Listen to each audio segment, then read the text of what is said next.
नमस्कार शेतकरी मित्रांनो, आज आपण 786 मिरचीची व्हरायटी लागवड करण्यासाठी प्लॉटमध्ये आलो आहे। तर या ठिकाणी लागवड चालू आहे। एक नवीन प्रयोग करणार आपण यावेळेस। यामध्ये जी रोपं आहे त्या रोपांची जी उंची आहे ती कमी आहे। यामध्ये काय केलंय का रोपांची जे खोडापासून 1 पेरा अंतर तर रोप तिथं कट केलंय आणि ते कट केलेल्या रोपाला फुटवे निघालेत आणि ते फुटव्यांची आपण आज लागवड करणार आहोत।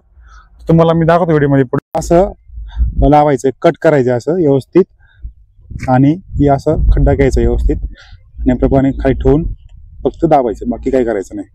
हे बघा, या ठिकाणी पण बघा, हे बघा बेड पूर्ण वल्ला आहे, पूर्ण बेड दाबतोय, त्यामुळं काही प्रॉब्लेम नाही आणि हुंडी जागायला पण तुम्हाला काही प्रॉब्लेम होणार नाही।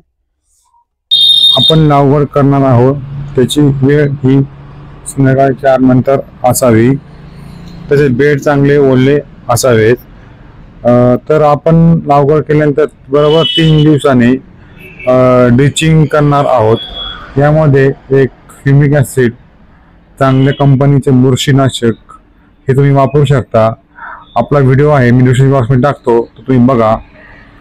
तसेच मिरची पिकामध्ये प्रामुख्याने येणारी जी कीड आहे यामध्ये ब्लॅक थ्रिप्स ही महत्वाची कीड आहे। तर तुम्ही ते पुढे आपण बघूया। तर 786 मिरचीची जी नवीन पद्धतीची रोपं आहेत, म्हणजे थोडक्यात कटिंग केलेली मगाशी बघितले, तर त्या रोपांची लागवड केली आहे। व्हिडिओमध्ये तुम्ही बघितलं असेल लागवड कशी केली आहे। व्हिडिओमध्ये राहिले तुमचे धन्यवाद। चॅनल लाईक करा, शेअर करा, सबस्क्राईब करा, बेल आयकॉनला नक्की क्लिक करा। धन्यवाद।